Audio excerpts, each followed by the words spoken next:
Viewers அனைவருக்கும் வணக்கம். இது நம்ம சேனல் க்ரோ எக்ஸ்பர்ட். இந்த வீடியோவில் நம்ம என்ன பார்க்க போகிறோம் அப்படின்னா, இந்த வாரம் முழுவதும் இந்தியாவில் இல்லாத காரணத்தினால் என்னால் டெய்லி மார்க்கெட் அப்டேட் வீடியோ போட முடியல.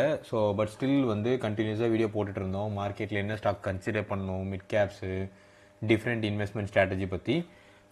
ஸோ இந்த என்டையர் வாரத்தை சம்மரைஸ் பண்ணி ஒரு வீடியோ போடலாம் அப்படின்னு சொல்லிட்டு. ஸோ ஓவரால் இந்த வாரம் மார்க்கெட் ஒரு வி ஷேப் ரெக்கவரி கொடுத்துருக்கு. ஸோ அதுதான் இந்த வாரத்தோட தலைப்பும் கூட.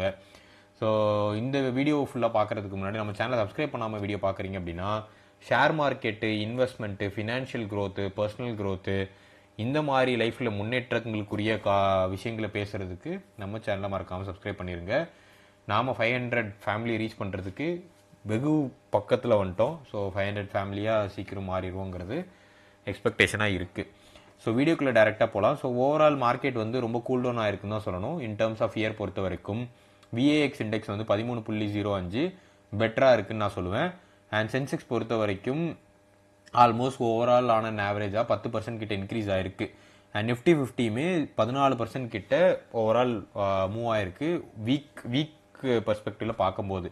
ஸோ ஓவர்வியூ நீங்கள் எடுத்து பார்த்தீங்க அப்படின்னா, மார்க்கெட்டு ஃப்ரைடே ஆரம்பித்து மண்டே மேலே போய் திரும்பி கீழே மறுபடியும் மேலே போயிருக்கு. இதுதான் நான் வி ஷேப் ரெக்கவரின்னு சொல்கிறேன். டியூஸ்டே மட்டும் ஒரு டிப் கிடச்சிருக்கு. அந்த ஆப்பர்ச்சுனிட்டியை பயன்படுத்தி யார் யார் இன்வெஸ்ட் பண்ணியிருந்தீங்களோ ஒரு நல்ல லாபம் பார்த்துருந்துருக்கலாம். So Monday 0.3% up, Tuesday -1.16%, 0.83%, but Thursday 0.1%. So overall market நல்லாவே ஒரு ரெக்கவரி கொடுத்துருக்குன்னு தான் சொல்லணும் வி ஷேப் பாயிண்ட் ஆஃப் வியூவில்.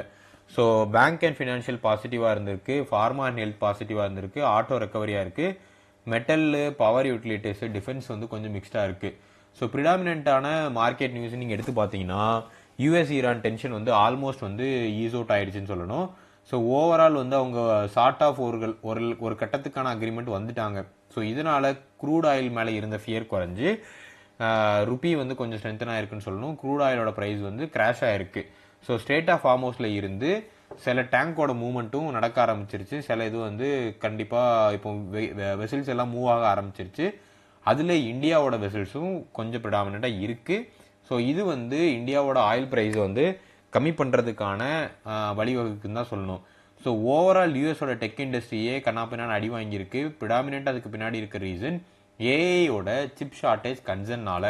ஸோ இது ஒரு முக்கியமான இதாக இருக்கும். அண்ட் ஸ்பெசிஃபிக்காக chip manufacturing company black Bastar தான் அடிச்சிருக்குன்னு சொல்லணும். குறிப்பாக micron black Bastar earnings post பண்ணியிருக்காங்க இப்போ இருக்கிற சுச்சுவேஷனில்.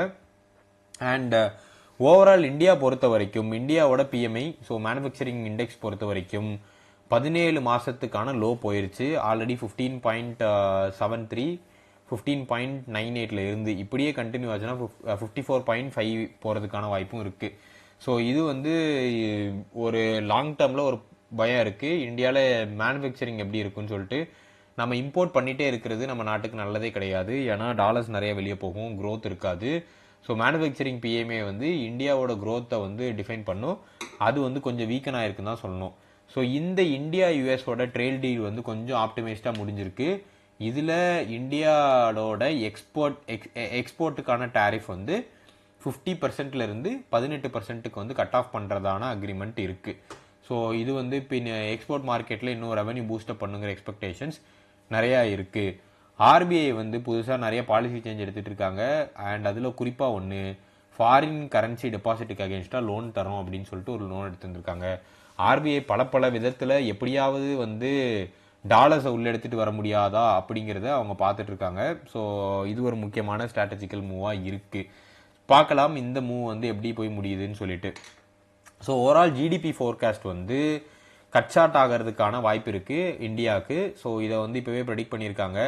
ஆல்மோஸ்ட் 6.5%க்கான வாய்ப்பு தான் இருக்குது. ஸோ இன்ஃப்ளேஷன் ஜாஸ்தி ஆகும், விலைவாசி ரொம்ப இன்க்ரீஸ் ஆகும். At some point in time people ஒத்துக்க ஆரம்பிச்சிருவாங்க விலைவாசி இன்க்ரீஸ் ஆகுதுன்னு சொல்லிட்டு.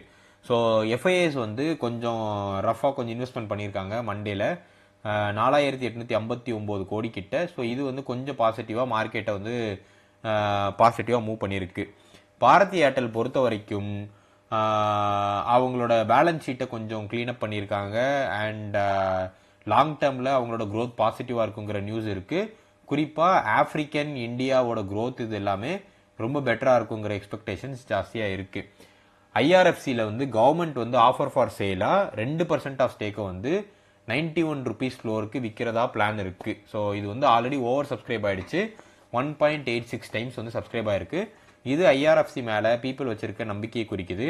பட் கவர்மெண்ட் ஸ்டேக் விற்கிறது வந்து அந்த ஸ்டாக்குக்கு நல்லதில்லை. பட் ஸ்டில் நல்ல நம்பகரமான ஸ்டாக்கு, தாராளமாக நீங்கள் வந்து என்ட்ரு ஆகலாம் என்னை பொறுத்த வரைக்கும். வேதாந்தா பொறுத்த வரைக்கும் ஒரு பிளாக் பஸ்டர் டீலு. ஸோ பேசிக்காக ப்ரொமோட்டர் ட்வின் ஸ்டாருங்கிற ஒரு ப்ரொமோட்டர் வந்து வேதாந்தாவில் இருந்து அவங்களோட ஷேர்ஸை விற்றுருக்காங்க. ஸோ ஆல்மோஸ்ட் வந்து 1896 கோடிக்கு வித்துட்டு போயிருக்காங்க. இது வேதாந்தாக்கு கொஞ்சம் செட்பேக் மாதிரி இருந்தாலும் வேதாந்தா புது ஸ்ட்ராட்டஜியாக நாங்கள் வேதாந்தா ப்ராப்பர்ட்டி பிளாட்ஃபார்ம்ஸ்னு ஒன்று எடுத்துகிட்டு வந்து ரியல் எஸ்டேட் மார்க்கெட்டில் குதிக்க போகிறோங்கிற ஒரு அனௌன்ஸ்மெண்ட் வச்சுருக்காங்க. ஸோ வேதாந்தாவில் இப்போ நிறைய மூவ்மெண்ட் நடந்துட்டு இருக்கு. டிமர்ஜரு, அப்புறம் சில ப்ரொமோட்டர்ஸ் வெளியே போகிறது, புது ப்ரொமோட்டர்ஸ் உள்ளே வருது, புது ரெவன்யூ ஸ்ட்ரீம் எடுக்கிறதுன்னு சொல்லிட்டு மேபி நான் வேதாந்தா கம்பெனி பற்றி மொத்தமாக ஒரு டீட்டெயிலாக ஒரு அனலைஸ் பண்ணி போகிறேன். அதில் என்ன ஸ்டாக் என்ட்ரு ஆகலாம், என்ன ரேட் பெட்டராக இருக்குங்கிறத உங்களுக்கு அந்த ஸ்டாக் பற்றி கண்டிப்பாக தெரிஞ்சுக்கணும்னு ஆசைப்பட்டீங்கன்னா வேதாந்தான்னு கமெண்ட் பண்ணுங்கள். ஸோ அந்த வீடியோ உங்களுக்கு இன்ட்ரெஸ்ட்டாக இருக்கும் அப்படின்னா நான் மேக் பண்ணி போடுறேன். ஸோ ஐடி டீல் பொறுத்த வரைக்கும் நிறைய ஐடி, அதாவது top 4 tier companies, IT company எல்லாமே ப்ரிடாமினெண்ட்டாக ஏஐயோட எப்படி ஜேர்னி கண்டினியூ பண்ணுறதுங்கிற ஸ்ட்ராட்டஜிக்கு வந்துட்டாங்க. ஹெச்எல் வந்து ஏஐ நெட்வொர்க் பார்ட்னர்ஷிப் வித் நோக்கியாவோட வச்சுருக்காங்க. இன்ஃபோசிஸ் வந்து குளோபல் ஃபவுண்டரிஸோட ஒரு டைப் வச்சுருக்காங்க. So almost chip makers different revenue ஸ்ட்ரீம்னு சொல்லிட்டு அடுத்தடுத்த ஸ்ட்ராட்டஜிக்கு வந்து மூவ் பண்ணிட்டு இருக்காங்க. மூவிங் ஃபார்வர்ட் ஏஐ இல்லாமல் எந்த ஒரு ஐடி கம்பெனியும் தனியாக ரன் ஆகிறதுக்கான வாய்ப்புகள் இல்லை. So leadership and corporate point of வியூவில் எல்ஐசியோட சிஎஃப்ஓ வந்து ஸ்டெப் டவுன் ஆகிறாரு ஜூலை 14 அப்போ. ஸோ இது வந்து எல்ஐசி எப்படி இம்பேக்ட் பண்ணுங்கிறத நம்ம பார்க்கணும். ஐஆர்சிடிசியோட சிஎம்டி ரிசைன் பண்ணிட்டாரு 20 ஜூலையோட. எஸ் பேங்க் வந்து 5500 கோடிக்கான ஃபண்ட் ரைசிங் வந்து லைன் அப் வச்சிருக்காங்க எஸ் பேங்க் நெக்ஸ்ட் கட்டத்துக்கு எடுத்துகிட்டு போகிறதுக்கு. அண்ட் நிறைய கம்பெனிஸ் வந்து இந்த வாரத்தில் வந்து டிவிடெண்ட் வந்து அனௌன்ஸ் பண்ணியிருக்காங்க. So from a technology point of view Apple வந்து அவங்களோட ப்ரைஸை வந்து 15 to 25% இன்க்ரீஸ் பண்ணியிருக்காங்க. ஸோ இது வந்து ஏஐ ட்ரிவன் மெமரி ஷார்ட்டேஜ்னால ஸ்டாக் வந்து ஓவரால் இதனால் 6% கிட்ட ஃபால் ஆகிருக்கு. பட் வேறு வழி இல்லை, மார்க்கெட் அடாப்ட் பண்ணி போகும். பட் எனக்கு தெரிஞ்சு ஆப்பிள் வாங்குறவங்க வாங்கிட்டே தான் இருக்க போகிறாங்க. ஸோ குளோபலாக ஓவரால் கோல்டு வந்து உண்மைக்குமே கண்ணாப்பின்னு குறைஞ்சிட்டு வருதுன்னு தான் சொல்லணும். 1,41,990 ரூபாய் கிட்ட வந்துச்சு. 16,000 கிட்ட ட்ரேட் ஆகிட்டு இருந்த 24 கேரட் கோல்டு வந்து 14,000 வந்துடுச்சு. ஆக்சுவலாக நம்ம பிரைம் மினிஸ்டர் மோடி வந்து டேக்ஸ் இன்க்ரீஸ் பண்ணாமல் விட்டுருந்தாருன்னா இது ஒரு 13,000 கிட்டவே ட்ராப் ஆகிருந்துருக்கணும். ஸோ என்னோட கணிப்புப்படி. ஸோ பட் ஸ்டில் என்னை பொறுத்த வரைக்கும் இது ஒரு நல்ல என்ட்ரி ஆப்பர்ச்சுனிட்டி. கோல்டு வந்து கொஞ்சம் அக்யூமுலேட் பண்ண ஸ்டார்ட் பண்ணுங்கள். ஒரு ஷார்ட் டேர்மில் கூட நீங்கள் ஒரு சைக்கிளிக்கலாக கொஞ்சம் கேட்ச் பண்ணுறதுக்கு வாய்ப்பு இருக்குது. லைக் அட்லீஸ்ட் ஷார்ட் டேர்மில் வாங்கி ஷார்ட் டேர்மில் விற்று ப்ராஃபிட் கூட பண்ணலாம். சில்வருமே நல்ல ப்ரைஸுக்கு வந்துட்டுருக்கு 2,17,000 ரூபாய். ஸோ நிறைய பேர் நான் பார்த்தப்ப சில்வர் வந்து 3 லட்சம் 4 லட்சம் போகும்போது கண்ணா பின்னான்னு வாங்கிட்டு இருந்தாங்க. பட் இப்போ அது ப்ரைஸ் ட்ராப் ஆகும்போது யாரும் பெருசாக கண்டுக்கிற மாதிரி தெரியல. என்னை பொறுத்த வரைக்கும் 2 லட்சத்துக்கு கீழே வந்துச்சுன்னா வாங்கி வைங்க. மறுபடியும் ஒரு 2.5 2.6 lakhsலாம் தாராளமாக போகும். அந்த டைம் அதை எக்ஸிட் பண்ணிடுங்க. ரொம்ப வெயிட் பண்ணி பார்த்து கன்சிடர் பண்ணாதீங்க. பேராசை பெருநஷ்டம், அதுதான் திரும்ப சொல்ல வரேன்.